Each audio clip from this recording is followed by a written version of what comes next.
Oh, somebody's drilling now. Oh, I kid you not. You try and film stuff and it all goes wrong.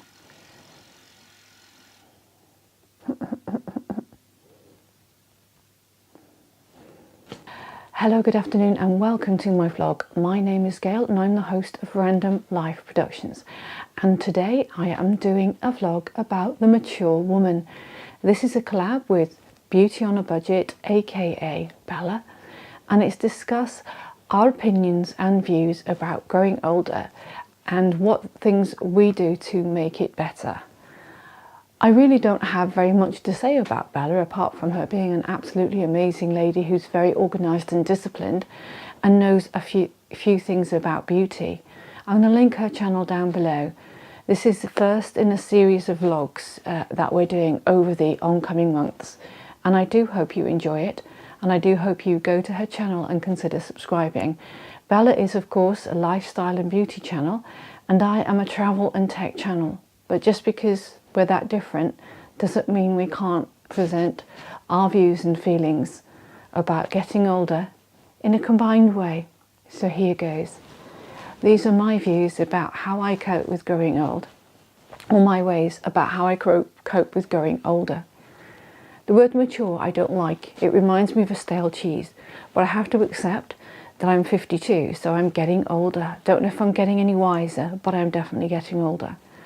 One of the things I adopt in my life is an attitude of positivity. I learned this attitude of positivity from my mother, who basically has had a whole series of health issues in her life, but has never allowed those health issues to hold her back. When she was younger, she used to walk with calipers. They said she'd never have children. She had 4. A few years ago, she had a bowel operation and she was left with a colostomy bag. She cried for the first day and said, I've got to get on with this because this is my life now, and never complained about it again. And for me, adopting a positive approach to life allows me to get through the difficult times. The second thing that I adopt in my life is being physically fit. I think it's important to maintain your fitness, maintain your health, and if you don't go out there and get fit, you're going to get stiff and your bones are going to get older, and it's very important, or vitally important for me, to be fit. We're all going to have sweets and things we like, but have them now and again, and remember that diet and exercise are important. You have to do both in order to maintain your level of fitness, because as we get older it's incredibly difficult, I found in my 40s and especially early 50s, to maintain my weight. So I exercise by walking quite a lot in order to do so. The next thing that I would list on this agenda is financial planning. Even in your 50s and 60s you can still financially plan. I've been planning for my retirement for years. I pay into a pension scheme, have been doing for years and years and years. So when I retire, I'll have a private pension. I also have a couple of savings things that I do every year or every month. I have an emergency savings fund and a long-term savings fund. So if I want to break into anything, I can. And as I get older, I have a contingency for how I'm going to have my retirement. Now, for my American viewers, that is very difficult because you can't plan for your medical retirement, and I know that the American insurance system is particularly fraught with costs and issues. But all I can say about that is, again, as part of your financial planning, research all of your insurance documents fully, research the points, research the deductibles, research the co-pays, and I'm sure that will help you out a great deal. So financial planning is a very important thing, and a lot of people say that's boring, but I'd rather have a few pounds in my pocket than not have any at all. I've worked out a situation where I've almost paid my mortgage off, but I've been financially planning that for years. So you've got positive well-being, physical well-being, financial well-being. The other one I would like to talk about is being able to have new things in our life, take on new things and new ventures. You're never too old to learn. A lot of people say, I'm too old to do this. Why am I doing this? I'm far too old. And I think that that's just an excuse. Some people say, I can't do this because they think it's too complicated to do. And when they start doing it, they realize actually it's not so complicated to do.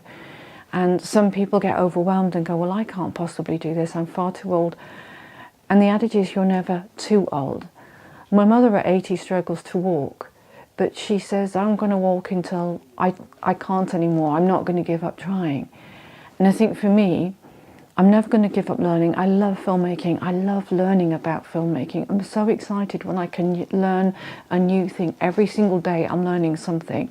Over the weekend, I've been working on shutter speed and shutter motion and how I do it, and working in different lights and so much stuff.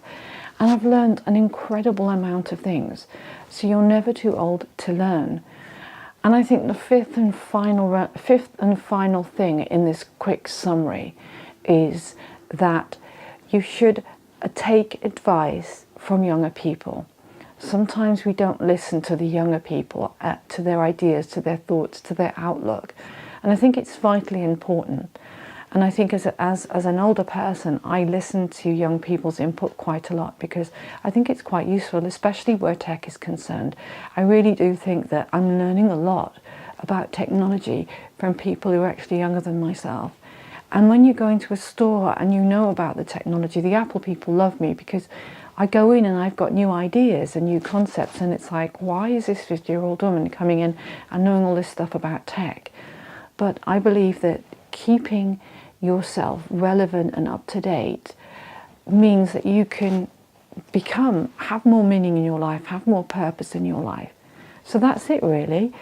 I always think a positive mind is important. I always think your physical well-being is important. If you've got a positive mindset and you're physically fit, the mental stuff will come. If you financially plan, you won't have the angst of dealing with not having any money. In most eventualities, albeit the American insurance system can be a bit of a schlep. Have new ideas, have a hobby, be creative, always strive to learn. It keeps your mind active and busy, and it keeps you from forgetting things because you're continually learning. And also take advice. Listen to other people and what they say, consider it. Always listen and gain new ideas and new insight from people who are younger and older than you. I feel that having an open mind in this world is so very, very important. Anyway, I do hope that you've enjoyed this little discussion today. As I said, this is also going on to Bella's channel. Bella is going to have a discussion about her way of surviving getting older.